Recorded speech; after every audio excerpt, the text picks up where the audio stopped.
recuerdo mi soledad. Tus días grises ya quedaron tiempo atrás. Oh, me diste una razón para vivir, por hacerme tan feliz. Hoy te canto a ti.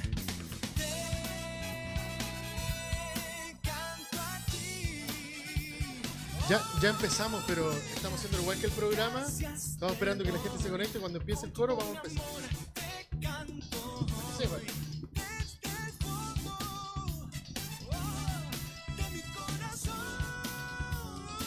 Sí. Gracias te doy, con todo mi amor te canto hoy. Busco el cielo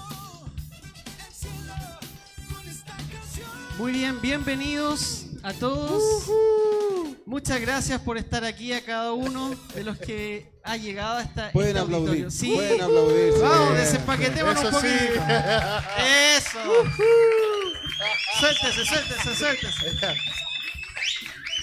Ahora sí, bienvenidos Icebreakers. al auditorio de la Cuarta Iglesia. Estamos contentos de estar con ustedes el día de hoy, de que hayan podido venir hasta este lugar.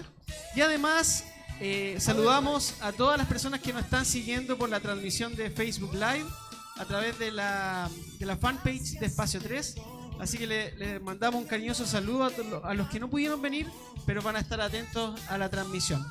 Así que queremos que se sientan cómodos, queremos que se sientan libres también de pasar un rato agradable, y queremos empezar este encuentro contándole algunas cosas sobre nosotros, sobre quiénes somos los que estamos acá, por qué organizamos esto y todo el trasfondo que esto tiene. Así que los dejo aquí con mis amigos. Pero tú tenías Javier y torpeo. Ian. ¿Sí? ¿Aquí? Tú tenías torpeo.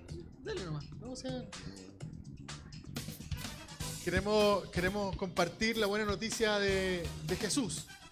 Compartir la buena noticia de sentirse acogido, de sentirse aceptado y de sentirse en medio de amigos, en medio de hermanos y de hermanas. Así que nosotros quisimos compartir con ustedes muy buenas noticias y mostrar un poco lo que no sale en las noticias, lo que no ves en la tele. Cuando ves a alguien que tal vez da malas noticias en vez de dar las buenas. Nos preguntamos nosotros por qué algo como esto, una comunidad cristiana, en vez de representar un refugio y un lugar donde ir en tiempos de dificultades, representa para la mayoría de la sociedad un lugar donde arrancar. Ahí vienen estos que siempre andan detrás mío. Entonces, uno de los motivos por los que estamos acá y por los que decidimos juntarnos fue eso, mostrar un poco que estos lugares los hemos encontrado como lugares de refugio, como lugares de paz, de acogida. Así que por eso que usted está acá, por eso que estamos acá. ¿Cierto, Andrés? Así es. Denle. Ahora sí. Sí, queremos, bueno, la misión y visión de Espacio 3 nació desde un punto de vista de mostrar a los otros canutos, como tuvimos a nuestro invitado también, de este cristianismo liberador. Y un embajador de eso es, bueno, nuestro querido Hernán, que aprovechamos de saludar también, y la camada a nuestro DT, nuestro gurú. Sí, y esta camada de nuevos líderes que están... Nuestro chamán. Que están esparciendo esta buena noticia, ¿no? Sí. Y entre ellos está nuestro gran invitado del día de hoy. No sé si ya vamos con él, ¿no? Sí. Comentarles también que a la entrada se les dio una hoja con un poquito el resumen de lo que se trata Espacio 3, del proyecto que nosotros buscamos. Y como decía Javi, nosotros queremos dar una alternativa muchas veces a esa iglesia o a esas opiniones, muchas veces categóricas desde el punto de vista evangélico cristiano.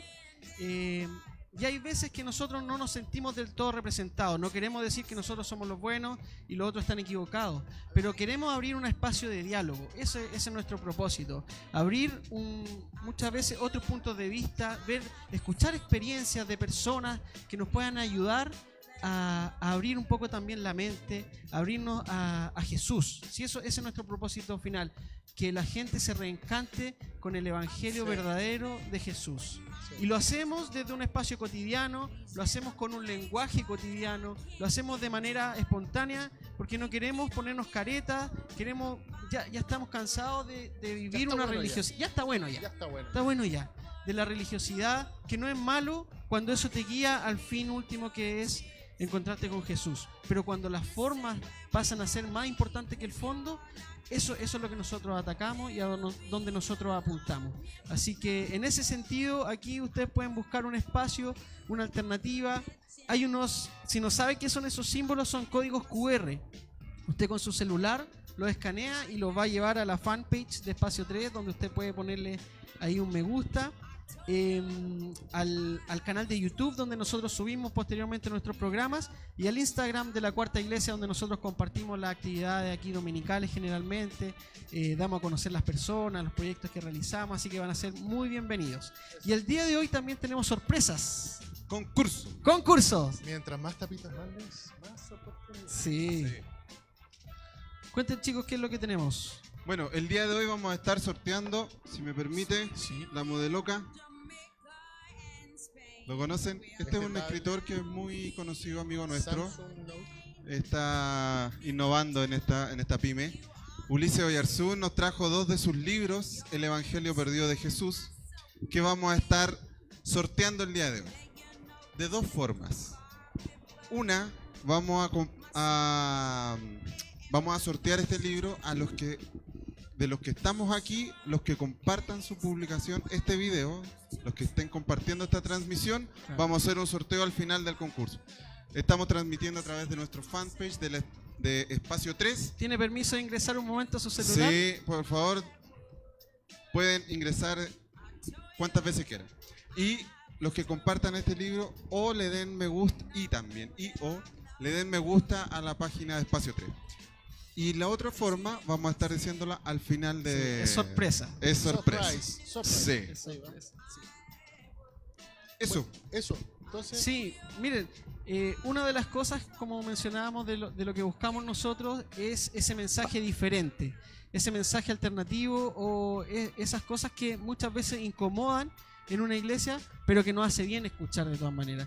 Y una de esas voces es justamente el invitado que tenemos el día de hoy, así que queremos darle la bienvenida y que se escuche ese aplauso ensordecedor para Ulises Oyarzún. Muchas gracias, Ulises, y los dejamos con la charla Espiritualidad Desconectada.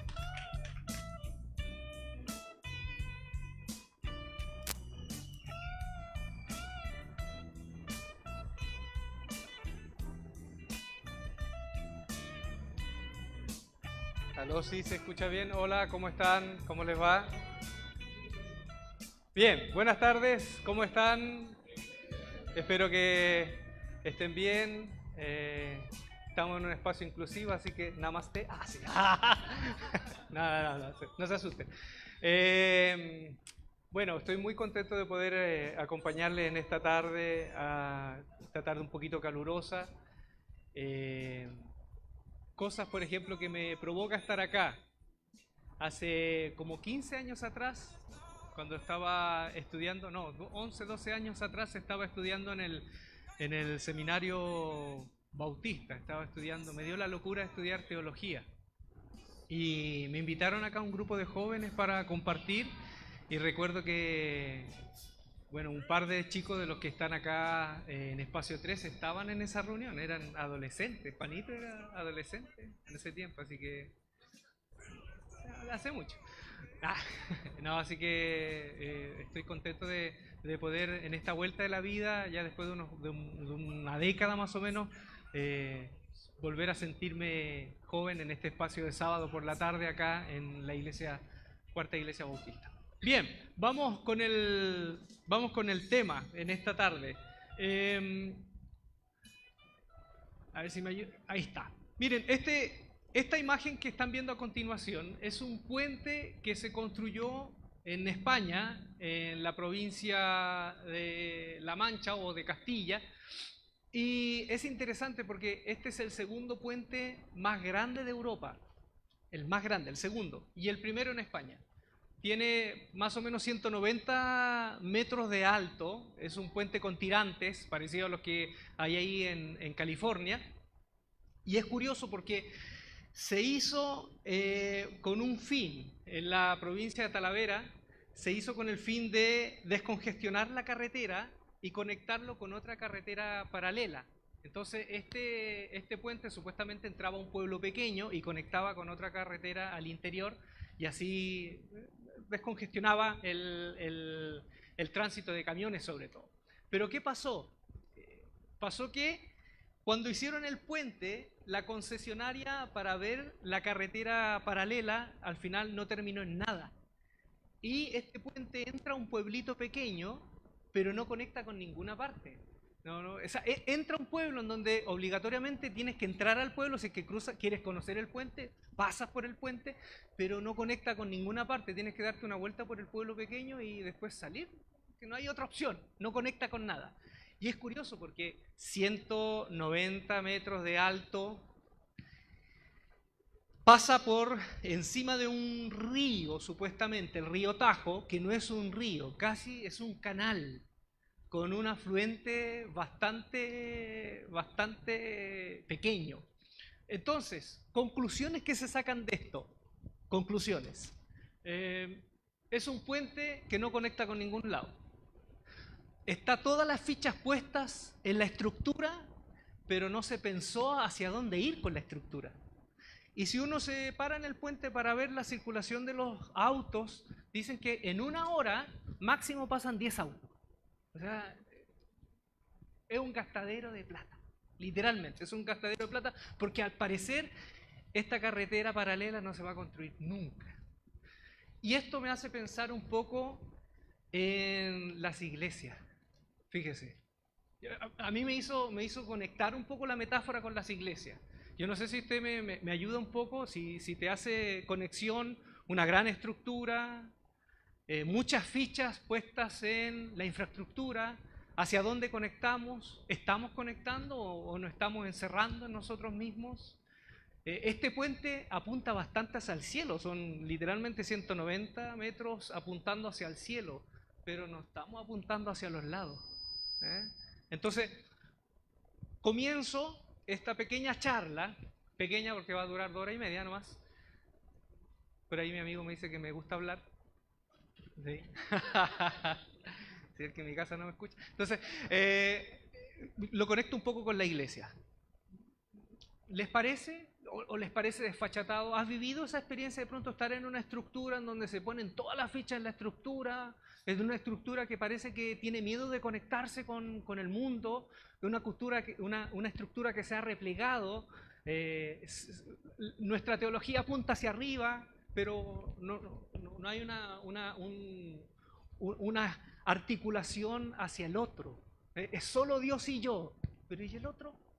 Entonces, con esa metáfora un poco negativa, ¿no? Un poco fatalista incluso de nuestra visión como iglesia evangélica, quiero comenzar esta charla con ese ánimo de decir que estamos mal. Pero hay arreglo, hay arreglo. La idea es cómo podemos buscar caminos para conectarnos. Y de hecho, de eso se trata esta charla, de conexión. Y comienzo con esta primera palabra que yo escuché cuando entré al seminario teológico. Recuerdo la primera clase que tuve, doctrina cristiana. Y el profesor dijo, escriban en sus cuadernos prolegómenos. Y yo no caché nada lo que era prolegómeno, no sabía lo que era prolegómeno, pero yo puse cara que sabía, así, prolegómeno, escribí prolegómeno. ¿Y por qué lo digo esto? Porque saben que nosotros siempre tenemos la tentación de hablar en difícil. Siempre tenemos la tentación de crear nuestros grupos en donde tenemos lenguajes que solamente nos entendemos entre nosotros, ¿no? Y eso es un poco ese fantasma del puente de Castilla. No conectamos. De hecho, recuerdo cuando llegué al seminario, yo vengo de una iglesia bien humilde, de un pastor laico, un autodidacta, no había estudiado en el seminario, entonces toda la formación que estuve estaba con mucho respeto a nivel de escuela dominical. y con mucho respeto también al trabajo de la escuela dominical. Quiero hacerme entender. Entonces llegó un círculo en donde hablaban en chino mandarín. Pues de hecho, la primera semana me dijeron así, oye Ulises, yo te veo bien ortodoxo. Y yo lo miré y dije, no, yo soy bien machito, porque yo no sabía lo que me estaban diciendo, así que por si acaso en el descarte dije, no, yo soy bien machito. Entonces, prolegómeno, vamos a ponernos a hablar difícil, prolegómeno. No, pero vamos a evitar esto. Cuando yo era pequeño, llegó un momento que es como un rito de paso que uno tiene que hacer. No todos lo hicieron, obviamente, y a mí me tocó hacerlo, que es pasar de andar en bicicleta con las rueditas de soporte. ¿Se acuerdan los que tuvieron una infancia? ¿No? Los que no trabajaron ni a lo mejor hicieron otras cosas. Porque, bueno, yo tuve una infancia un poquito dolorosa, con un padre relativamente ausente, pero este padre estuvo en un momento significativo, me enseñó a andar en bicicleta. Después de eso, a la semana dijo, voy a ir a comprar cigarros. Y no volvió como en 4 años. Entonces, antes de que haya ido a comprar cigarros, me acuerdo que él me enseñó a andar en bicicleta y recuerdo que hicimos ese rito de paso en donde sacaron esas ruedas de soporte. Y yo, con miedo, me subí delante de esa bicicleta y yo le dije, papá, me puedo caer. Y él me dijo, no te preocupes, yo estoy contigo. Pedalea. Y antes de pedalear me dijo, pero te voy a dar un consejo, Ulises. Mira hacia adelante. Porque donde pongas la mirada vas a terminar. Si miras para atrás o miras para los rayos, vas a terminar metido ahí abajo y te vas a caer y te va a pegar. Entonces, mira hacia adelante. Donde pongas la mirada, ahí vas a terminar. Y me puse a andar y pedalea. Y yo, papá, ¿vas conmigo? Sí, hijo, aquí estoy. Primer error que cometí en mi infancia, le creí a mi papá. Porque después de un tramo yo empecé a pedalear, agarré confianza y de pronto pregunté, papá, ¿estás aquí? Y no escuché a mi papá. Papá, ¿estás aquí? Y no escuché a mi... Y cometí el error. ¿Cuál error? Mirar para atrás. Porque el que mira para atrás, se le pega la vela. Entonces, miré para atrás y mi papá estaba como a una cuadra fumándose un cigarro con un vecino. Entonces, viré el enfoque que tenía y claro, terminé, después me asusté, miré los rayos, miré el camino y me caí. Y me golpeé en la cara. Y tuve cierta fractura y todo. De hecho, antes de ese golpe yo era bonito, sí, el problema facial que tengo después de ese golpe. Pero, ¿por qué digo esto? Porque cuando uno va al libro de Hechos, en el capítulo 1, uno ve que Jesús rescita, tiene como una suerte de discipulado con sus amigos, con los discípulos, hombres y mujeres, porque Lucas no cuenta que solamente eran 12. En el grupo germen de los discípulos habían 120 aproximados, hombres y mujeres. Y con ese grupo él tiene un discipulado de 40 días. 40 días con propósito, diría por ahí un hermano americano. Entonces tiene 40 días de discipulado, pero en medio de esos 40 días, los discípulos manifiestan una tentación que creo que es la tentación que todos tenemos. Hay 2 preguntas que le hacen a Jesús resucitado cuando Él ya está a punto de ascender al cielo. La primera pregunta que le hacen es una pregunta que, como yo, mira hacia el pasado. La pregunta es, no sé si se acuerdan, capítulo 1, libro de Hechos. Maestro, Señor, ¿restaurarás el reino de Israel como era antes? Durante toda la formación judía, ellos les habían enseñado que la manifestación del Mesías iba a ser justamente la mano con la reconstrucción de un pasado ideal, de un pasado de oro, ¿no? Entonces, ellos, hijos de su época, ¿no?, con la formación que tenían, la pregunta era vital. ¿Restaurarás el reino de Israel como era antes? Entonces, ¿qué revela esa pregunta? ¿Qué revela esa pregunta? Revela que el deseo o el deseo de misión que ellos tenían era una cuestión ensimismada, una preocupación por ellos mismos, por su pasado, por tratar de restaurar aquel tiempo ideal. Tenía que ver con mirarse a sí mismos, mirar para atrás y mirarse a sí mismos. Pero la segunda tentación también es interesante porque Jesús dice que asciende y la nave nos dice así, lo está recibiendo arriba. Y cuando asciende, dice que los discípulos se quedan pegados mirando hacia el cielo, pegados. Tan pegados se quedan, yo no sé si entienden ese léxico, ¿sí? ¿Algunos jóvenes entienden ese léxico? Pegados, así, o sea. Bueno, después Javier les puede decir de qué se trata. Entonces se quedan pegados mirando hacia arriba y tienen que venir ángeles, literalmente varones de blanco, que supuestamente son ángeles, y les dicen varones galileos. ¿Por qué se quedan mirando hacia arriba? ¿No? Y después le dice la misión, vuelvan a Jerusalén porque Jesús le había dicho que va a venir poder sobre ellos y van a ser testigos de Jesús. Testigos tiene que ver con el mártir, con testigo viviente, no solamente testigo de la boca. Desde Jerusalén, Judea, Samaria hasta el último de la tierra, ustedes ya se saben eso. Entonces, ¿por qué digo esto? Porque vuelve de nuevo este fantasma. Vuelve de nuevo este fantasma. ¿Cuál era la preocupación de los discípulos? Mirarse a sí mismos, mirar hacia atrás, restaurar un pasado, su nación. O sea, ellos pensaban que la misión de Jesús estaba en las coordenadas de la restauración de Israel, ¿no? Y el Nuevo Testamento nos da una sorpresa. La sorpresa es que no tiene que ver con la restauración de Israel, tiene que ver con una nueva humanidad. El Evangelio tiene que ver con una reconstrucción de la humanidad y eso significa que se abren las fronteras para todos. Pero los judíos pensaban que la cuestión era de ellos mismos. Y la otra tentación, ¿cuál es? Quedarse pegado, desconectado de la realidad y tomar la religión como una excusa para desconectarse de la vida.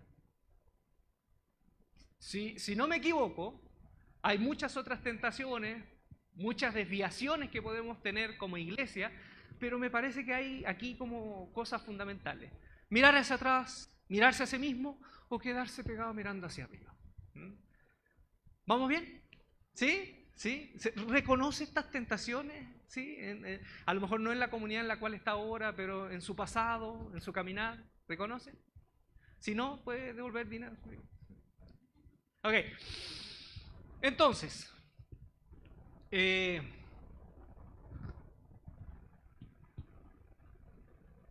recuerdo que cuando yo era pequeño, cuando yo era más joven, suena esto un poco, perdón. Sí, ahora sí. Cuando yo era más muchacho, yo llegué recién a los 19 años a la iglesia, siempre que hablaban de la salvación era aquello que acontecía más allá de la vida. ¿Sí? ¿Sí? ¿Sí? De hecho, la primera vez que hice misión con un grupo de jóvenes de la 5ª región, fuimos al interior de Temuco, a la 9ª región, y en un momento nos encontramos con una señora de una comunidad en donde literalmente vivía en condiciones infrahumanas, el piso de tierra, una choza literalmente, en una pobreza terrible, y ella con un problema de alimentación, casi al borde de la inanición. Y recuerdo que muy interesante porque esta señora era hermana evangélica y en un momento ella nos pide, porque había unos chicos con guitarra, nos pide que cantemos una canción y ella decía, no recuerdo exactamente, pero tenía que ver la canción con el tema más allá del sol, más allá del sol. Y esa canción a ella le alegraba, como que la fortalecía. Y ahí fue una de las primeras sospechas que yo tuve con referente a las repercusiones del Evangelio. Porque yo dije, ¿cómo no habrá algo para no más allá del sol, sino más acá del sol para su vida? ¿Por qué parece que todas las fichas están puestas después de la vida, en el más allá? ¿Acaso el Evangelio no tiene que ver con cosas más acá? Y sí, después uno se da cuenta que, claro, en el contexto de Jesús, salvación es también sanidad. Por ejemplo, la palabra en griego, soter, de soteriología, soter es también sanidad. Por eso que cuando el Evangelio dice eres salvo, también eres sano. Es un sinónimo. Son dos términos que son vasos vinculantes. Por alguna razón en nuestra manera de ver el Evangelio occidental, con los misioneros que también nos evangelizaron, nosotros hicimos una separación que no está en el texto bíblico. Salvación es sanidad. Y salvación tiene que ver con cosas que comienzan a acontecer acá. No es una cuestión más allá. Eso es Platón. Platón, la inmortalidad del alma, salir de la cárcel del cuerpo, salir de la historia y liberarse para una cuestión más allá, eso es Platón, eso no es Jesús. Entonces, cuando hablamos de salvación, lo que yo percibo es que hay, desde el texto del Génesis, hay 4 tipos de conexiones que tenían que ver con esta historia o no ideal, pero esta idea de vida que Dios tiene para nosotros. Y si me acompañan, lo que yo veo en el texto bíblico, en el primer libro de la Biblia, es que hay 4 tipos de conexiones que tienen que ver con la idea de vida que Dios quiere para nosotros. La primera es que en el texto nos dice que había una comunión entre Dios y el hombre. Dios estaba cercano al hombre. Dice que la voz de Dios se escuchaba en el huerto, ¿no? Y eso creo yo que hemos realizado bastante, y de hecho, en mucha de nuestra realidad de iglesia enfatizamos bastante esto, ¿no? La conexión con Dios, la comunión con Dios, la intimidad con Dios. Bueno, en el Génesis muestra que la voz de Dios estaba ahí. Pero no solamente había una conexión con Dios, no solamente, había una conexión con el otro. Por ejemplo, esto es muy interesante porque según el texto, que, bueno, para los que aquí están y les interesa un poquito la teología, y yo creo que lo han escuchado, desde el judaísmo antes de Cristo, cuando veían estos 2 relatos del Génesis, reconocían que eran 2 relatos.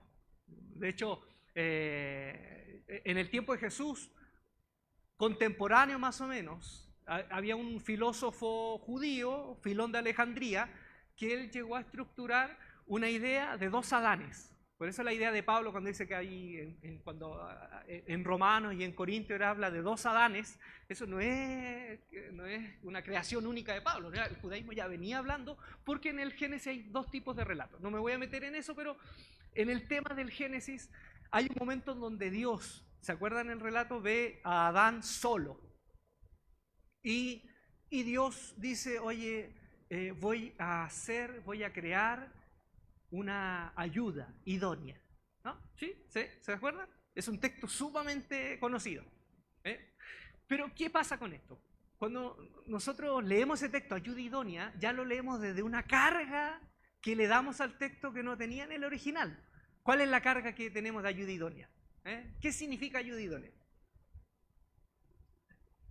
¿Sí? Sustento.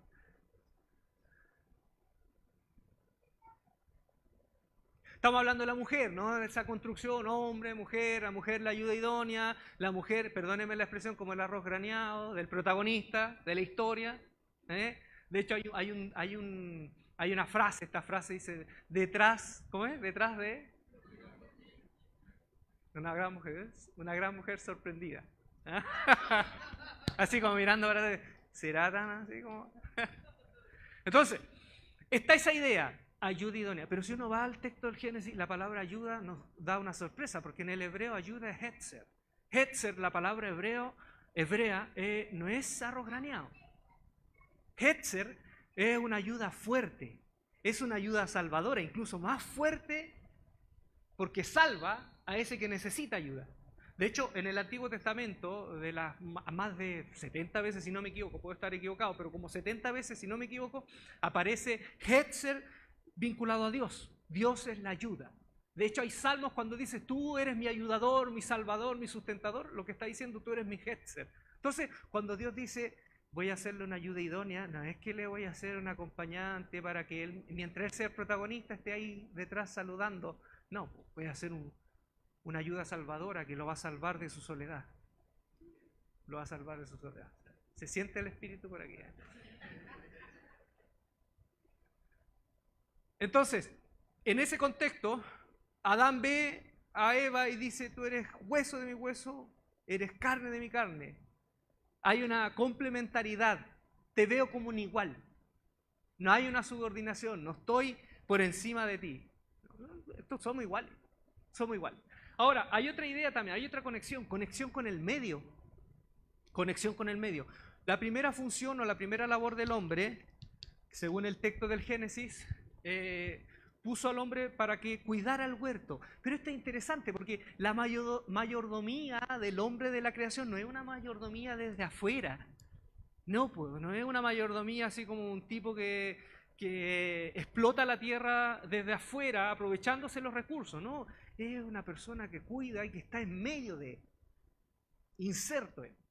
Y hay una conexión, la tierra responde al hombre. Y por último, hay una conexión consigo mismo. Hay una conexión consigo mismo. Es decir, el hombre se mira a sí mismo desnudo y no siente vergüenza. Esa es una metáfora, obviamente. La metáfora es de este ser humano, de este Adán, que se acepta. Con sus limitaciones, con sus cosas, se acepta, pero se acepta.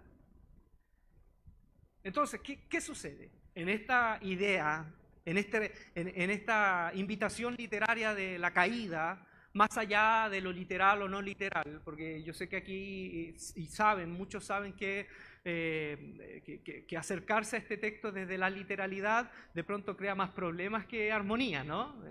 ¿Será así? ¿Cómo fue que la muerte entró con el hombre? Pero si uno va a la paleontología, ya hay otros seres vivos que millones y millones de años antes que apareciera el hombre ya se destruían, se mataban, se comían. Entonces, quitando esto, vamos a la metáfora. Viene este quiebre, ¿eh? Y en ese quiebre se quiebran también estas conexiones que hay. ¿Qué pasa? El hombre en relación a Dios. Aflora por primera vez, según el relato sagrado, una emoción que es válida, pero que si está en grandes dosis nos puede arruinar la vida, que es el miedo. El miedo. De hecho, hoy día, si alguno acá es psicólogo, sabe que la mayor cantidad de consultas en Chile o es depresión o ansiedad. Depresión o ansiedad. Y la ansiedad tiene que ver con el miedo. Entonces, ¿qué es lo que ocurre en relación con Dios según el texto? El hombre, por primera vez, y esto, fíjense que esto es sumamente doloroso, porque el hombre de tener a ese Dios cercano, ahora por alguna razón se aleja y se esconde porque tiene miedo de Dios. Tiene miedo de Dios. Entonces, se rompe eso. Y eso nos ha acompañado. De hecho, fíjense, seamos honestos. La imagen de Dios sigue siendo una imagen severa. En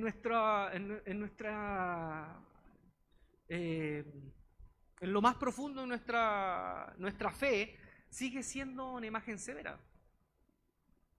De hecho, las grandes concentraciones, por ejemplo, nuestros hermanos católicos hacen una procesión de la Virgen María y se llena. El 8 de diciembre a lo Vázquez y se llena. La Virgen, la mamá, sigue siendo como lo más cercano emotivamente, pero nadie hace una procesión por Dios Padre. O no hay procesiones por Dios Padre, porque sigue habiendo una cosa intuitiva de ese Dios severo. De hecho, en nuestro lenguaje, perdónenme la expresión, no hay ningún insulto con el Padre. ¿Sí, no?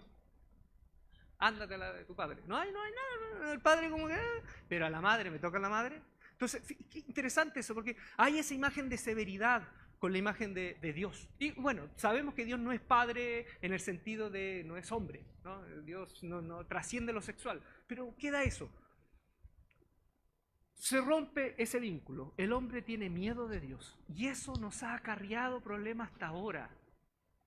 Hoy muchos de nosotros seguimos formando a nuestros hijos desde el miedo. Una vez en varias conversaciones que hemos tenido con Hernán, tomando ahí un café,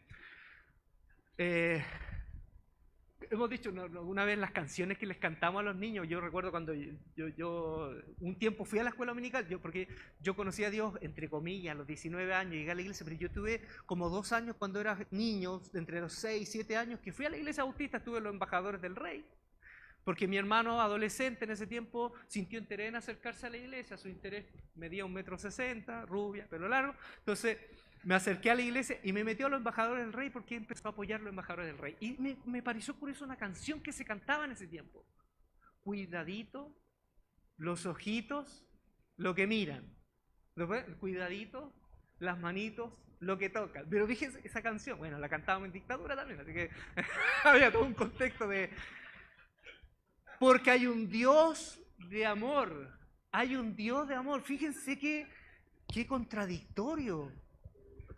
Cuidadito las manitos lo que miran, cuidadito los ojitos, las manitos, porque hay un Dios de amor que mirándote está. Entonces casi era la canción, cuidadito porque hay un Dios de amor que mirándote está. Y le cantamos eso a nuestros niños, temor a Dios. Ahora, otro vínculo que se rompe, esa relación, tú eres hueso de mis huesos, carne de mi carne, se va a la punta del cerro. ¿Sí? Porque ahora Dios ve lo que ha ocurrido y Dios no es que determina ahora la subyugación, le dice a la mujer por esta caída, ahora las cosas van a cambiar, pero no porque yo quise, no es mi ideal. Y ahí le dice a la mujer esto sumamente terrible, ¿no? Con dolor parirás y el deseo será para tu hombre y él se enseñoreará de ti. Qué fuerte eso, ¿no? Ahora, un alcance. Dolor. La palabra dolor en hebreo no es dolor físico. Por mucho tiempo pensamos que el dolor del parto, el dolor que viven, que experimentan las mujeres que han tenido hijos, tiene que ver con una maldición de Dios. Y quiero, si me permiten, solo hacer este paréntesis. La palabra hebrea itzabón, que es dolor, no tiene que ver con el dolor físico en ese texto. Tiene que ver con una incertidumbre psicológica, con incertidumbre, con un dolor emocional. ¿Y por qué? Porque ese texto está escrito cientos de años antes de Cristo, incluso si se hubiese escrito en el tiempo de Cristo, donde las tasas de mortalidad infantil, en la experiencia, en la cuestión empírica de las comunidades hebreas, la tasa de mortalidad infantil era de un 60-70%. Entonces, tener un niño, una niña, en ese contexto, era no saber si cruzaba los 16 años. O sea, en el tiempo de Jesús han habido hallazgos arqueológicos, una cantidad enorme de niños morían antes de los 14 años. Antes de los 14 años. Entonces, de 10 niños, posiblemente 7, 6 ya morían. De 10 hijos. Entonces, en ese contexto, claro, el dolor de parir es el dolor emocional de a lo mejor no ver a mi hijo hacerse hombre, a mi hija hacerse mujer. Y también, cuando dice Adán que con dolor vas a trabajar la tierra, también es itzabón, no es el dolor físico, es la incertidumbre de que las cosechas, posiblemente va a venir una inundación, una sequía y no voy a poder cosechar. Entonces, ¿qué ocurre? El hombre se enseñoreará de ti. Se rompe la armonía, esa conexión, y se deforma, hay una relación de subyugación. Con el medio, la tierra no te va a responder como tú quieres. Con dolor vas a tener que sembrar y cosechar. Y consigo mismo, ¿qué hay ahora? ¿Qué ocurre en esa armonía de mirarse a sí mismo y aceptarse? ¿Qué ocurre? ¿Se acuerdan del relato? ¿No? Se miran a sí mismos y tienen vergüenza de sí mismos, porque no se aceptan como están. Pero por eso viene la buena noticia, ¿no? La buena noticia de este mensaje de salvación de Jesús, y vuelvo a decir, salvación, sanidad. La buena noticia es que Jesús nos viene a invitar nuevamente a esta restauración de estas conexiones. Por ejemplo, rápidamente, hay varias parábolas donde Jesús, cuando enseña cosas, la enseña desde estas imágenes metafóricas de Dios, y que yo sé que ustedes lo saben, pero lo voy a compartir para que lo refresquemos. Las parábolas de Jesús, en su gran mayoría, no son historias bonitas de topollillo, así como, no sé si me hago entender, vamos a contarle una parábola para que los niños antes de dormir, una historia así como bonita. Son historias bonitas, pero en muchos sentidos son artillería pesada en respuesta al hostigamiento de la estructura religiosa que a Jesús lo veían como un tipo peligroso. De hecho, una de las parábolas más lindas del Evangelio es la parábola del hijo perdido, ¿se acuerdan? Y esa parábola, ¿por qué surge? Porque si uno va a Lucas 15, dice, y los escribas fariseos murmuraban sobre Jesús porque éste comía con todo. Y por eso Jesús responde con esa parábola. Responde como una vuelta, como un remache ahí para responder de manera irónica y metafórica con esta historia. Hay una historia, la de los talentos. ¿Se acuerdan? Cuando dice que había un hombre que tenía grandes tierras y le da 10 talentos a uno, 5 talentos a uno y 1 talento a uno. Y todos hemos leído, no sé si de pronto hemos leído con esto que tiene que ver con los talentos naturales, ¿no? Y no tiene nada que ver con eso. De hecho, el talento era una bolsa de monedas como de 40 kilos. Era una gran cantidad de dinero. Eran casi 40 años de trabajo de un jornalero. O 20 años. Era una gran cantidad de dinero. Entonces le daban, la idea era que el señor de la tierra les daba grandes cantidades de dinero para que estos tipos que recibieran administraran y se arriesgaran con esto que le dieron, se arriesgaran. ¿Y qué pasó? Después de un tiempo vuelve, y ustedes saben la historia, vuelve y les pide cuenta. El que tenía 10 talentos viene y dice, señor de la tierra, vine, tomé tus 10 talentos y los multipliqué, hice negocio, bla, bla, bla, bla, bla, bla. Buen siervo fiel, lo poco, entra al gozo de tu Señor y te voy a bendecir porque al que mucho tiene, al que mucho se arriesga con esto, más le voy a dar. Al que tiene 5 también hizo lo mismo, también le da palabras de reconocimiento. Aquí voy. El que tiene un talento. ¿Se acuerdan? Que tiene un talento. Le dice, tenía miedo de ti, por eso no hice nada. ¿Y qué es lo que hiciste? No, lo conservé nomás. Lo conservé. ¿Y pero por qué no hiciste? Es que yo tenía miedo de ti, porque yo sabía que si yo me arriesgaba y si salía perdiendo, me iba a ir peor. Fíjese esa respuesta. Tenía miedo de ti. Jesús propone esta parábola en el momento más difícil de su ministerio, cuando la cabeza de él ya tiene precio, cuando él sabe que ya no hay vuelta atrás. Entonces, estas últimas parábolas de Mateo son justamente una radiografía de la perversidad de la teología de los fariseos. Porque aquí está lo perverso. En la teología de los fariseos se fomentaba un miedo a Dios. Se fomentaba no solo el miedo a Dios, sino un Dios marginador. Un Dios que odiaba a la humanidad. Literalmente un Dios que odiaba a la humanidad. Uno puede ver, por ejemplo, retazos de la literatura farisea. Hay un libro, Sabiduría, de Salomón. Es un escrito fariseo y muestra un Dios sumamente hostil con la humanidad. Entonces, lo que aquí Jesús trata de criticar o trata de desmantelar es esta teología que en vez de mirar a este Dios como un Dios bueno, un Padre bueno, un Dios bueno, vemos a un Dios que es severo y que nuestra reacción es mejor tenerle miedo. Jesús critica eso. Jesús de alguna manera quiere volvernos a esta idea de vivir a Dios desde la bondad, no desde el miedo. Otra cosa que me parece interesante en cuanto a las relaciones en la comunidad del reino. ¿Cómo son las relaciones? ¿Son de subyugación? ¿Son relaciones más horizontales? Y Jesús propone algo. Mateo 23 dice, no llamarás padre a ninguno de ustedes. ¿Por qué lo dice? Porque en la comunidad de Jesús el estilo de liderazgo era el estilo patriarcal. ¿Qué significaba? Liderazgos incuestionables. Desde la familia, desde el núcleo familiar del padre de la casa hasta las comunidades de la sinagoga, en el templo, en comunidades más grandes de círculo religioso, era el liderazgo incuestionable. Y Jesús dice, en el reino de Dios no llamarán padre a ninguno. Es decir, no está diciendo que uno de pronto por cariño pueda decirle de manera cariñosa a alguien, tú eres como un padre espiritual para mí, tú eres mi papito, papurri, papuche, no sé, ahí no está queriendo decir la literalidad, sino está diciendo, en nuestro contexto de comunidad del reino, en nuestro contexto no deben haber liderazgos incuestionables, liderazgos verticales incuestionables. Y esto es lo que más hay. El carne de mi carne, hueso de mis huesos, somos iguales. Eso no se vive en la experiencia, en la mayoría de nuestras iglesias no se vive.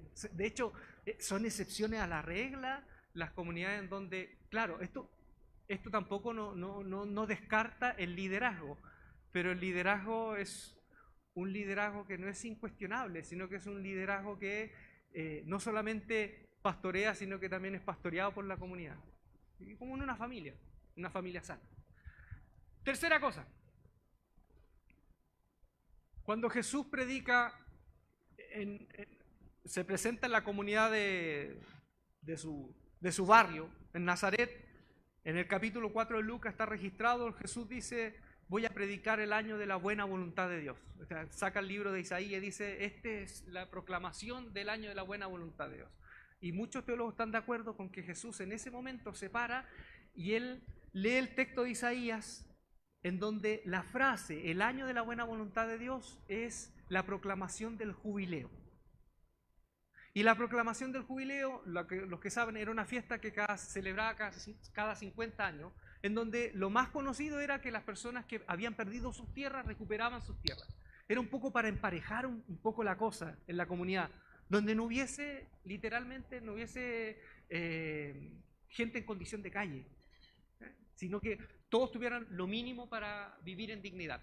Pero no solo eso, sino que cada 50 años, ya desde el año 48, 49 y 50, se hacía descansar la tierra y los animales que trabajaban la tierra. Entonces, la fiesta del jubileo también era una fiesta en donde se hacía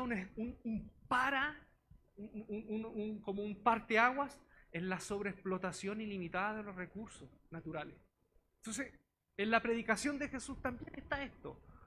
Hay semillas de una armonía con la tierra, una armonía con la creación. Y por último, de mirarnos a nosotros y mirarnos desde la vergüenza, en la parábola del hijo pródigo, en realidad, o la parábola del padre amoroso, cuando dice Jesús que el padre ve al hijo que va llegando a la casa, lo mira, ¿y qué dice que ve? Cuando lo ve, el texto dice que sus entrañas se revuelven de amor. Y cuando llega, lo llena de besos, le piden que lo vistan de nuevo. Entonces, pasa de una mirada de sentirse a sí mismo con vergüenza a mirarse con los ojos de Dios. Mirarse con los ojos de Dios. ¿Y qué significa eso? Mirarse amado, aceptado, que aún con todos los defectos, soy amado, soy querido. Bien, hoy hace calor, hace un poquito calor, ¿no? ¿Sienten ahí como...? Oye, si guateo me avisan, ¿ya? Bien, ¿cómo estamos? ¿Alguna pregunta hasta acá? ¿O alguna observación? ¿Algún feedback?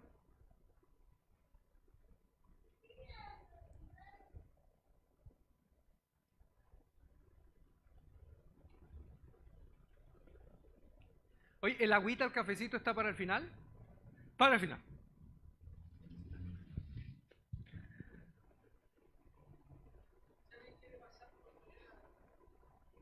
¿Sí? Ok, lo dejamos libre. Si alguien quiere pasar. Van abierto. Oye, estamos saliendo por internet. Estamos ahí con el equipo técnico. Un saludo para... ¿Están dejando saludos la gente de internet? ¿No? Ok, bueno, un saludo ahí para... Tenemos un pequeño... Los chicos, la gente de Espacio 3, si hay gente que está saludando por... Sí, tenemos de hecho varios saludos, entre ellos Margarita Pizarro, cariños Ulises, tu tía Margot. Ah, mi tía, sí, muchas gracias. Hola tía. La familia. Incluso tenemos saludos desde México, Gustavo Garza, México Monterrey, así que estamos conectados con hartos lugares.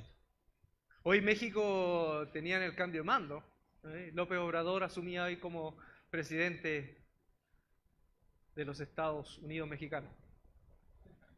Sí, pues sí, los Estados Unidos mexicanos. ¿Qué más? ¿No? Muy bien. Bien, entonces, ¿qué es lo que nos dice entonces el Nuevo Testamento? ¿Sí? Perdón. Sí. Oiga, si se puede presentar nombres, por favor, ahí para...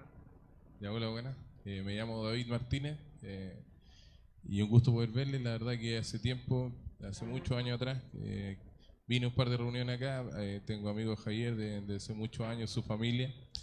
Y bueno, y contento por estar en esta exposición. Te quería hacer una pregunta cuando dices que las preguntas como incisivas que le hacían con respecto a Jesús...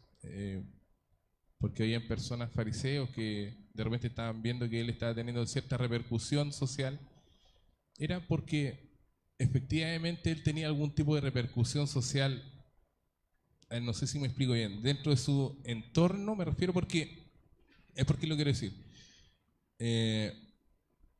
Porque después los historiadores, por ejemplo, hay un excelente libro de un judío marginal de Págola, que la verdad dice que quizás Jesús no tuvo tanta repercusión como nosotros pensamos, porque los historiadores posteriores a Jesús, la verdad, y obviamente tú lo tienes que saber, no sé si son 90, ciento y tantos años después de la muerte de Jesús, recién se vino a escribir con respecto a él.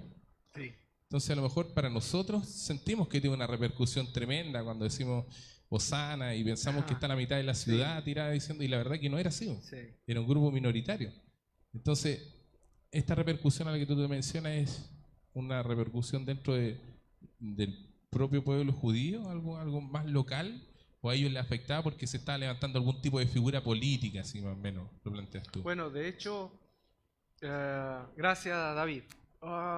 Si uno va por el camino de la historicidad, se da cuenta que en medio de la investigación histórica también hay diferentes versiones, hay diferentes opciones.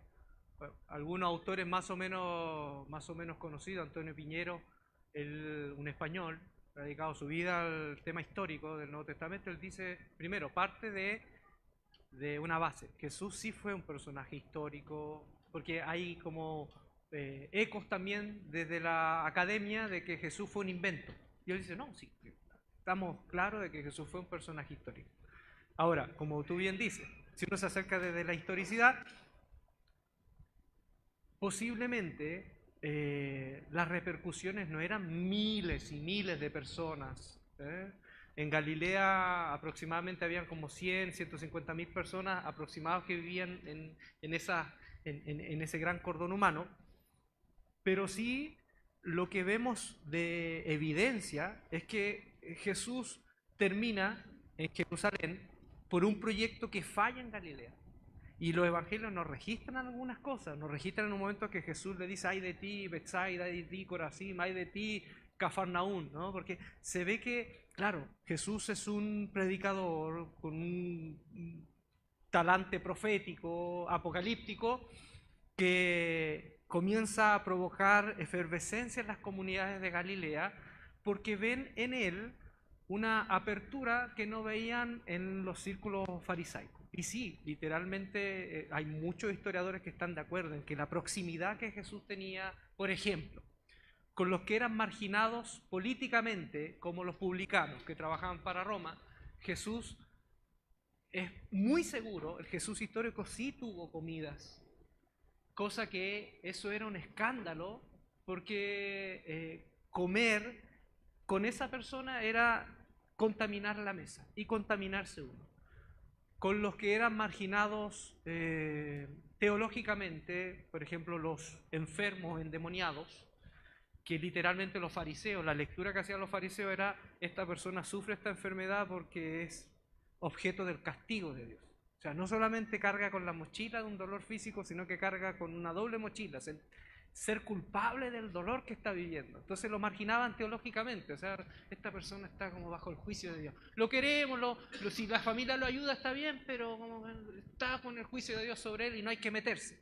Entonces Jesús también se acerca a ellos en una actitud sanadora. Y con las mujeres, con las que eran las mujeres que trabajaban en el comercio sexual, que eran marginadas desde todo sentido, ¿no? Él posiblemente, el Jesús histórico, también se acercó a este tipo de mujeres. ¿Por qué? Porque en el contexto de Galilea, Herodes Antipas, de manera sistemática, le quitaba tierras a los agricultores galileos. Había todo un sistema armado para quitarle tierra a los agricultores. Y las personas que quedaban sin tierra empezaban a endeudarse, empezaban a pagar impuestos y quedaban sin tierra algunos. Y muchas mujeres, imagínate en ese contexto, muchas mujeres que se les moría el esposo, o de pronto, imagínate un esposo, estoy haciendo una hipótesis, un esposo que pierde la tierra, pierde todo, en el colapso le venía una enfermedad psicosomática y quedaba tullido. Nosotros hoy sabemos que por estrés una persona puede quedar paralítica, queda paralítico, y la mujer, ¿qué va a hacer ahora? En un contexto donde la mujer no podía tener participación en la esfera social. Entonces no tenía más que mirar al cielo, pedir perdón y subsistir por sus hijos. Entonces Jesús, viendo todo este entramado de drama humano, de miseria humana, muchos historiadores están de acuerdo que más allá de la cantidad numérica que tuvo ese impacto, sí, pues Jesús fue una persona diferente, un profeta diferente, y que ve que por alguna razón su proyecto en Galilea, al norte, se frustra y decide impulsarse de manera dramática a Jerusalén para ver la intervención de Dios en Jerusalén. Esa es la versión histórica. Y en Jerusalén literalmente es crucificado, y la crucifixión todos sabemos qué era. La crucifixión era el elemento de tortura y de muerte de los romanos, justamente para aquellos que eran una amenaza y que ponían en tela de juicio la autoridad absoluta del emperador. Entonces, los evangelios son escritos ya desde la fe de las comunidades. Entonces ya es un escrito desde la fe y para gente que quiere fortalecer esa fe. Pero ante tu pregunta, yo creo que más allá de tener una mirada objetivamente historicista, detrás de estas evidencias que hay, uno sí puede ver que Jesús tuvo una parada diferente desde la mirada farisea y que sí tuvo impacto. ¿Cuánto habrá sido? Bueno, nosotros somos el resultado de manera indirecta de ese impacto, ¿no? En el tiempo de Jesús había muchos movimientos religiosos. El gnosticismo era tan grande como el cristianismo en los primeros siglos, pero el gnosticismo quedó en la historia. Lo leemos como una anécdota histórica, pero aquí estamos nosotros. Desde la fe podríamos decir, el Espíritu de Dios ha acompañado ese camino. Desde la historicidad puede decir, bueno, a lo mejor el giro que hicieron desde Constantino de institucionalizarlo ha permitido que estemos ahí. Y compartimos esas miradas diferentes bajo el mismo techo de la fe. ¿Sí? ¿Responde algo así? No sé, sí, vale. Oye, sí, no quiero demorar, porque ya son las 8:30, ¿sí? ¿Sí? Entonces, miren, estamos hablando de sanidad, salvación, conexión. Una de las cosas que creo que nos ayuda es fortalecer esta mirada humana y concreta y real de nosotros mismos y de cómo Dios nos mira, ¿no? Porque en una conversación de nuevo que tuvimos en la semana con Hernán, en su casa con Tecito, conversamos un poco sobre cuando Jesús se acerca al grupo. Cuando Jesús resucitado se acerca al grupo de los que lo ven, los testigos, según Mateo 28, dice que muchos le adoraron, o sea, le adoraron cuando lo veían, pero algunos dudaban. Y Jesús a ese grupo les dice, los envío para que hagan discípulos. O sea, imagínense, la expectativa de Jesús con un grupo que no está a la altura a lo mejor de las exigencias de ese momento, y Jesús tiene como que baja la expectativa y sin mayor expectativa le dice, así como están, los envío. Así como están. Algunos adoran, otros dudan. O sea, si dudan, qué bueno, porque por lo menos siguen acá. Y así como están, yo los envío. Entonces, esa mirada que me parece fantástica, recuperar el mirarnos con los ojos de Dios. Y por eso yo le dije, hay un término que yo vi una vez en una iglesia, dice, no estar bien es estar bien. Y decía así, en esta iglesia no estar bien es estar bien. Y eso de verdad como que a uno, para la gente que entraba a ese lugar, le daba un descanso, porque en ese lugar no estar bien es estar bien. Por ejemplo, se hizo un concurso, no una encuesta, no fue un concurso, una encuesta en Europa. ¿Cuáles eran las tres obras de arte más famosas, las más queridas? ¿Cuáles eran las tres? Y salieron estas tres. El David de Miguel Ángel, el pensador de... se me olvidó el nombre Rodin. Y el discóbolo de Miró. ¿Ok? Entonces, estas tres son las más conocidas, son las más queridas. Y estas tres tienen algo en común. Según los expertos en arte, las tres tienen defectos. Las tres. Y defectos, no cualquier defecto, no, defectos descarados, defectos descarados. Por ejemplo, partamos por el David de Miguel Ángel. ¿Cuál sería el defecto del David de Miguel Ángel? No es ese, por si acaso. No es ese. Partamos que no es ese. Oye, solo una nota así como al pie de página. Nota al pie de página. Saben que los griegos encontraban que era poco estético tener los genitales grandes, el hombre. De hecho, el ideal del griego era genital pequeñito. Encontraba que era casi animalesco, brutal. Feo. ¿Cómo cambian las culturas? ¿Cómo cambia la cuestión cultural?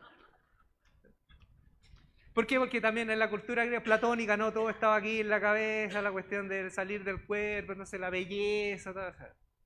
Entonces, no, el defecto del David de Miguel Ángel tampoco es la parada así como... No, el defecto es en la espalda, en el trapecio, si no me equivoco por ahí, le falta un músculo. Y usted me dirá, oye, pero... Sí, falta un músculo. De hecho, el mismo Miguel Ángel reconoce que le faltó mármol para el músculo. Y dice, no me alcanzó, así literalmente no me alcanzó. Porque ya en su tiempo mirando así, oye, pero le falta aquí un músculo, ¿no? Y él dijo, no me alcanzó el mármol. Pero a la gente no le importa que le falte al David. ¿Sí? No le importa que le falte. El otro, el pensador de Rodin. ¿Cuál es el defecto que usted le encuentra?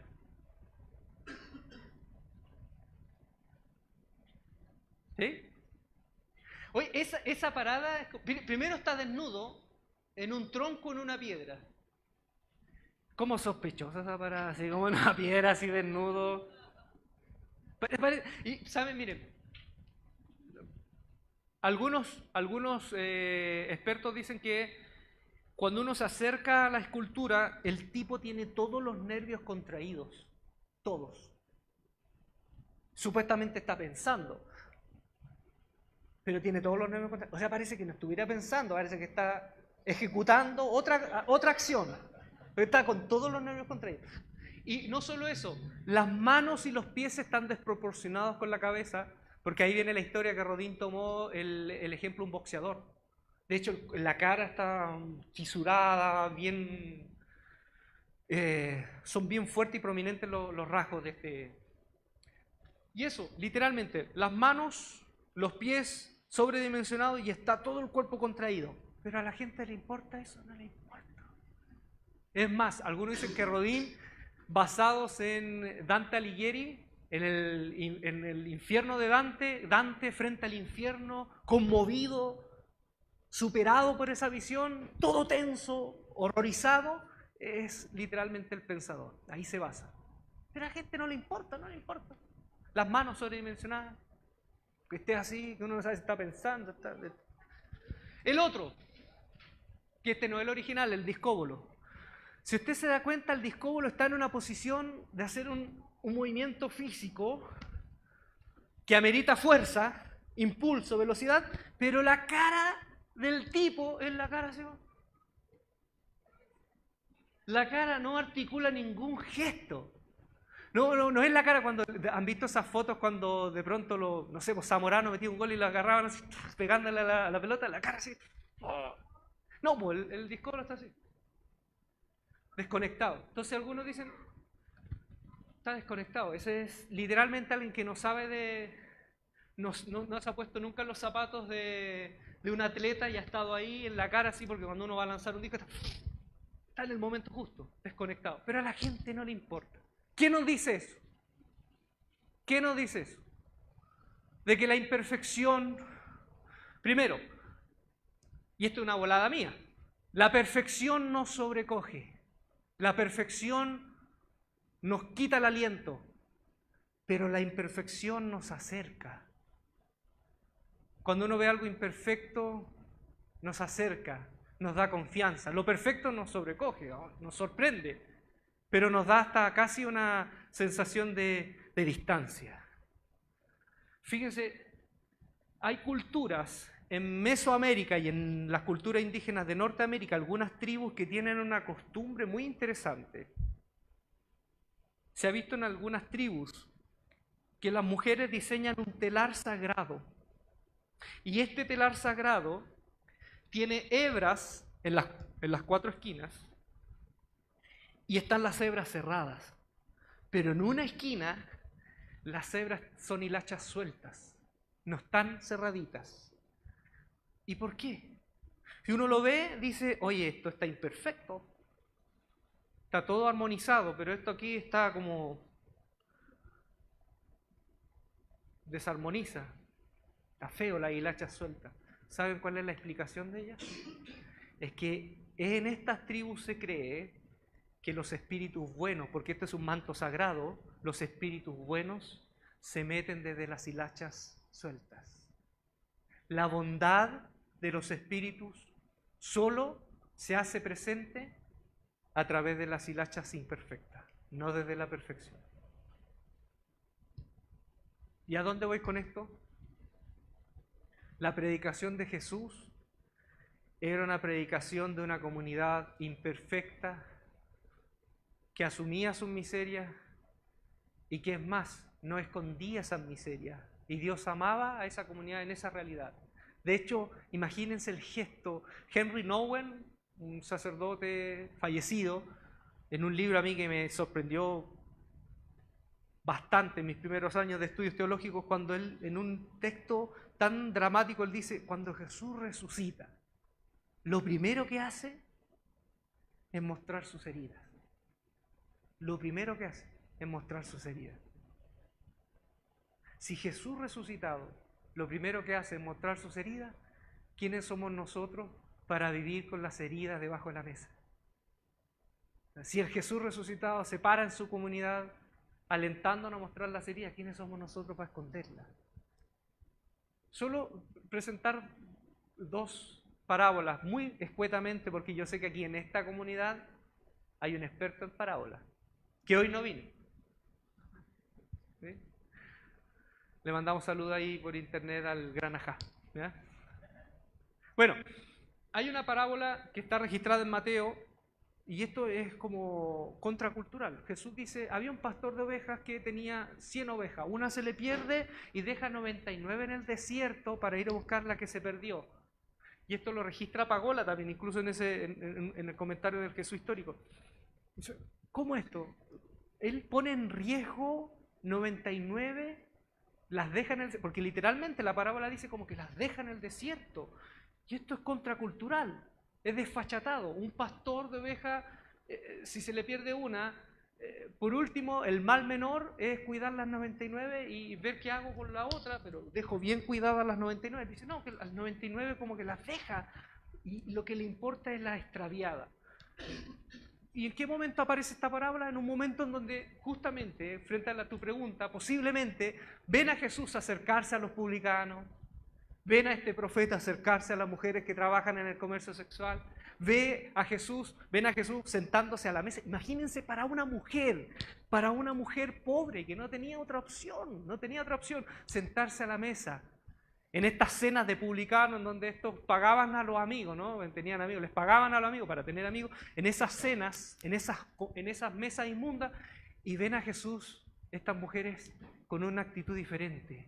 Un Jesús que se acerca a ellas, que las toca posiblemente, que les sonríe. Entonces, ¿qué pasó? Entonces, en ese contexto, los líderes religiosos, los alguaciles de la fe, posiblemente frente a este gesto peligroso de Jesús, la pregunta es esta. Jesús, tú estás poniendo en peligro a toda una institución al acercarte a estas personas. Tú estás dando vuelta a la tortilla de manera tan peligrosa que tú estás poniendo en peligro toda una tradición al acercarte a estos pocos. Y en el gesto de Jesús está eso, bueno, sí. O sea, yo me acerco a estas personas que viven en la marginalidad porque estas personas necesitan de Dios. Otra parábola que hay, y vamos terminando con esto, es la parábola de la semilla de mostaza. ¿Se acuerdan la semilla de mostaza que dice que lanza la semilla y que la semilla se transforma en un arbusto? ¿Se acuerdan? Y vienen las aves del cielo. Solo aportar esto, miren, hay un escritor del tiempo de Jesús, un poquito pasadito, ¿no? Que se llama Plinio el Viejo, un escritor romano. Y este Plinio era botánico, el tipo le encantaba la naturaleza y tiene libros y libros de la naturaleza, sobre la flora. Y él dice, y él habla de la semilla de mostaza. Él es un mediterráneo contemporáneo de Jesús que habla de las características de la semilla de mostaza. Y él dice en su libro, la semilla de mostaza cae en cualquier tierra y germina peligrosamente. ¿Y qué pasa? Y él explica esto. Cuando cae en un cultivo, en un lugar donde hay campos de cultivo, ya sea de trigo, de trigo, o de cebada, o de mijo, cuando se crea un arbusto en medio de ese campo amarillo de trigo, ¿qué es lo que hace ese arbusto?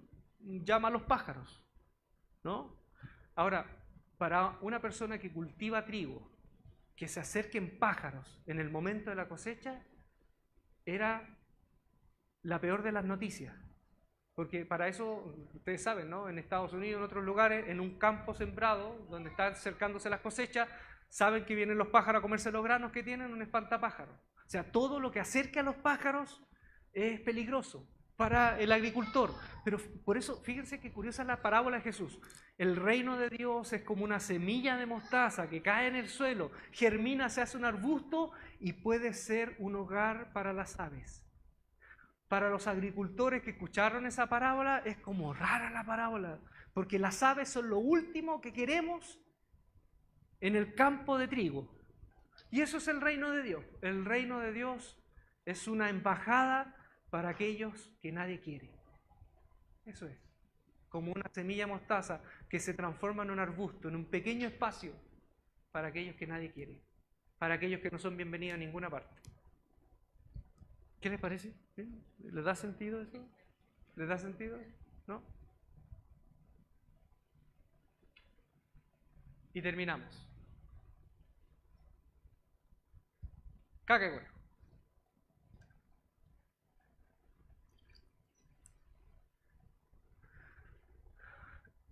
Conocí un pastor joven que se arriesgó una vez, pastor bautista, se arriesgó a hacer algo intrépido. En esa iglesia hacían todos los años impactos evangelísticos, impactos, que obviamente no impactaban a nadie. No impactaban a nadie. Era llevar un culto a una plaza en un lenguaje en chino mandarín, hermano, gloria a Dios, santa, aleluya. Oye, una vez me pasó una anécdota, yo se las conté me parece, pero bueno, se las cuento de nuevo porque al final hago lo que quiero. Una vez recuerdo que estaba en Forestal con unos amigos en una vigilia, imagínense, yo iba a vigilia. Y sufría las vigilias porque a las 3 de la mañana así con una ojera y tener que escuchar ahí al último predicador. Pero servían buen consomé en esa iglesia, como a las 4 de la mañana. Y una vez recuerdo que vino el Espíritu, cayó el Espíritu, y no me quiero, por favor, los amigos de internet no se ríen, no quiero que piensen que me estoy burlando, pero vino como ese momento cuando desciende el Espíritu. Y se paró una hermana profetisa, y se paró, y dijo, bueno, yo entiendo también, la hermana estaba con algunos temas personales, dijo, pueblo mío, escucha, así como yo le dije a mi siervo Juan en Apocalipsis, sayonara, el Señor viene. Sayonara, el Señor viene. Pero, y ahí como que uno que, así como que, y uno estaba así en el momento así, es porque fue súper fuerte, cuando, escucha pueblo mío, escucha, y todo así, oh, Dios está hablando. Así como le dije a mi siervo Juan en Apocalipsis, hasta ahí todos estamos, oh, sayonara, el Señor, ya.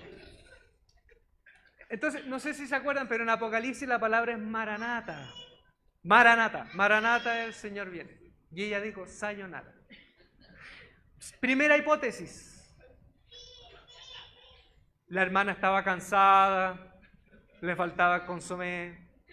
O segunda hipótesis, la hermana tuvo una revelación que hasta ese momento nadie sabía, que el apóstol Juan vendía sushi. Puede ser. Impacto evangelístico, imagínense, ¿quieren un impacto evangelístico? Era llevar el culto a la plaza en donde todo, amén, gloria a Dios, sayonara, el Señor viene. Entonces era esa experiencia, entonces la gente que pasa por la plaza obviamente no impacta a nadie. Y este pastor dijo, ¿saben qué? Vamos a hacer otra cosa, hermano. Cambiemos esto, hagamos algo que realmente impacte o por lo menos se acerque más. Bueno, pastor, ¿qué idea tiene? Hagamos un campeonato de fútbol. Hagamos un campeonato de fútbol. Imagínense los diáconos, los pobres diáconos, se les desconfiguró el Excel, así como no entendían lo que estaba pasando. Vamos, un campeonato de fútbol, un campeonato. Y al final terminó convenciendo sobre todo a los jóvenes que empezaron a decir, oh, este pastor, así como, oh, qué bacán, y empezaron a alentar a los más jóvenes, porque ustedes saben que los muchachos jóvenes prenden hasta con agua. Entonces, vamos a hacer un campeonato de fútbol. Hicieron el campeonato de fútbol, él logró convencer a la iglesia. 3 días. Buenos partidos de fútbol. Y cada noche empezaba con el pastor hablándole, diciendo, nosotros somos la iglesia tanto y queremos acercarnos a ustedes. Es más, ¿nos permiten una oración antes de comenzar? Solo una oración. Y él partió una oración muy amigable, Dios les bendiga, y empezaba la pichanga hasta las 12 de la noche. Y al final, el tercer día, los diáconos estaban esperando que ese tercer día hubiese una predicación, y ahora sí, agarrar a todo, y cuántos pasen aquí adelante, y cuántos quieren recibir al Señor. Y no, el pastor dijo, ¿saben qué? Muchas gracias, nosotros esto lo queremos volver a hacer, si Dios permite, el próximo año. ¿Qué les pareció hacer? ¿Les pareció? ¿Estuvo bueno? Y la gente así, muy contenta. Y él dijo, vamos a hacer una oración para terminar esta última noche. ¿Hicieron la oración? Y la pregunta es, ¿cuántos creen que se convirtieron? 1, 2, 3. ¿Cómo dice Javier? Ninguno. Nadie. Y en ese momento terminó el campeonato y empezaron a barrer las gradas. ¿Y qué encontraron? Latas de cerveza, desechos de cajas de vino, colillas de cigarro y algo que se parecía a un cigarro, que no era cigarro. Era otra cosa que se fumaba y que no era cigarro. Entonces se enojaron con el pastor y le dijeron, ¿cómo usted nos convenció a hacer esta barbaridad? Esto es una blasfemia. Y empezaron a usar todos los adjetivos que las personas, hermanos, usan de manera muy amorosa. Y le dijo él, ¿saben? A lo mejor cometimos un error, pero a lo mejor no lo cometimos. Y les voy a contar por qué. Yo cuando era chico, les dijo él, yo iba con mi papá a cazar conejos. Y yo veía que mi papá me llevaba al cerro y de pronto decía, ya, aquí pone el lazo, una estaca, un lazo, y ponían ahí, clavaban la estaca, y ponían acá, clavaban la otra estaca, y yo clavaba la estaca donde yo pensaba que podía haber conejos. Al otro día llegábamos y habían conejos atrapados. Perdónenme si hay alguien que le es sensible este tema, pero que uno ahora tiene que andar con cuidado, ya cualquier cosa puede ser sensible. Y habían conejos donde él ponía la estaca, el padre, pero no él. Él ponía la estaca y no había nada. Y ahí le preguntó él al papá, ¿cómo sabes dónde hay conejos? Y él dijo, simple, mira, ven aquí. Aquí yo puse la estaca. ¿Qué hay acá? Perdónenme la expresión, caca de conejo. Pido perdón de antemano porque yo, un tiempo atrás, cuando era más joven, en un impacto evangelístico en Lota, yo dije la palabra poto. Y eso significó que después hasta mandaron una carta ahí a la Unión de Pastores. Entonces, esto es caca de conejo. Le dijo, cuando hay caca de conejo, ese es el lugar para poner la soga, porque significa que ahí estamos cerca de los conejos. Ahí estamos. Entonces él le respondió así, ustedes ven acá colilla de cigarro, ven lata de cerveza, yo veo caca de conejo. Significa que hoy, más que en ningún otro momento, estamos conectados con esta gente. Desde la imperfección, desde una humanidad sin segunda, mostrándonos así como estamos, así como somos. ¿Sí? Así que eso. ¿Alguna pregunta? ¿Alguna cosita final? Perdónenlo poco.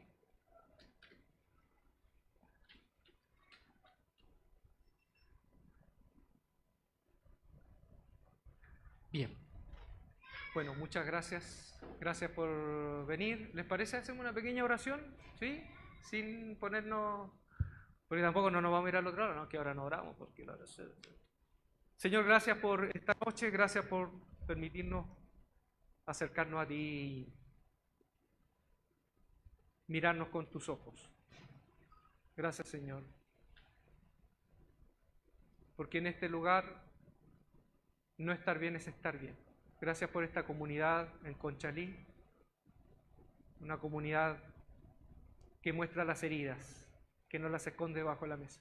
Permítenos poder ser parte de otras comunidades que se vayan formando, tanto en Santiago y en otros lados, que puedan mostrar a ese Jesús con heridas, ese Jesús en donde se mete a través de esas hilachas sueltas y donde podemos hacer comunidad desde las hilachas sueltas.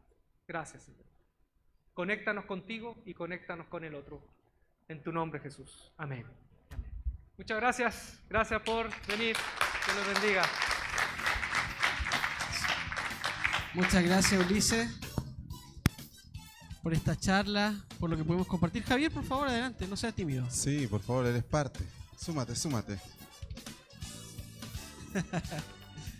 Quería figurar. Bien, vamos a ir con los ganadores de nuestro concurso. Así es. Lo anunciado al principio. Amigo, más acá porque estamos... Oye, antes de ir con el concurso, queremos saludar a algunas personas agradecer a las personas que estuvieron siguiendo nuestra transmisión por Facebook Live. Muchas gracias. Margarita Pizarro, bueno, que ya la habíamos hablado. Angie Rodríguez, Porta Mabro, Nicolás Santis, Adolfo Hidalgo, Jonathan Sierra, Honduras, mira, Adolfo de Perú, Checo Luna, saludos Ulises de Monterrey, México, tu casa Epicentro. Bueno, siempre he tenido miedo de leer los nombres, un día no me vaya a salir el hermano Rosamel. Así que no, siempre trato de tener cuidado. Pero bueno, agradecerle a toda la gente que nos estuvo viendo y también los que estuvieron acompañándonos. Y sin más preámbulos, vamos a decir, antes que Javier se empiece a robar los libros, tenemos el primer ganador o ganadora, que está aquí, dentro de los que compartieron la publicación, y es Alan Brito. una mujer. Es una mujer. Su segundo nombre es José. María José Rivera se va a ganar, por Un favor, aplauso. el libro. Entrégueselo. De ahí vamos a decir a Ulises que se lo autografía. Le pongo una dedicatoria. Felicitaciones, María José. Qué bueno que se lo pudo ganar. Yo le estaba vendiendo el mío. Sí. Le puso Estaba mucho empeño en los fotocopiado. comentarios, así que Estaba qué bueno que fotocopiado. se lo ganó. Y tenemos el segundo ganador. Así es. Esta es sorpresa. Alan Brito. ¿No? Redoble de tambores. Hay un folleto Así es. pegado en la parte de abajo de su silla. El que lo Inferior. encuentra, inferior, Revisa. Inferior. el que lo encuentra, si no está en alguna silla, Alguien que diga yo, el más... Ahí está. Carlitos, El iluminado. Carlipios. Y eso que no tenemos croma hoy día. se ganó el libro. Un aplauso para Carlitos. Un aplauso también. para Carlitos. Fans y seguidor de Ulises Oyarzún, así que Le pueden pedir un autógrafo después al autor. Oye, queremos agradecer a cada uno, a cada una que pudo asistir, por las ganas, por la disposición, por querer pasarlo bien, por escuchar algo nuevo. Así que muchas gracias por darse este tiempo que creo que a todos nos sirve. Y este espacio ha sido construido para eso, para pasarlo bien. Y queremos hacer conexión también, no solamente quedarnos en la palabra, sino que hay algo preparado, ¿cierto? Para los chicos. allá está la caca de conejo. Vamos a dejar todas unas caquitas de conejo allá. Sí. Hay una mesa con galletas para compartir, un cafecito, una bebida. Queremos agradecer también a este espacio que se nos facilitó para Al poder, auditorio. al auditorio de la Cuarta Iglesia, para poder hacer esta charla. Qué bueno que vinieron. Queremos ser más amigos siempre y vivir la vida plenamente, ¿cierto? Así es, uno de nuestros lemas. Así que le invitamos, todos los miércoles nosotros transmitimos, conversamos temas interesantes por Facebook Live, por nuestra fanpage de Espacio 3, 20 horas. Que nos sigan ahí por nuestro canal de YouTube también y tómese un tiempecito, conversemos un poquito, hay agüita, hay algo frío, algo Eso. caliente, hay galletita, compartamos un momento agradable. Sería. Y eso, Sí. que el Señor les bendiga, muchas gracias por todo Eso. y un aplauso para ustedes por venir. Eso. Muchas gracias.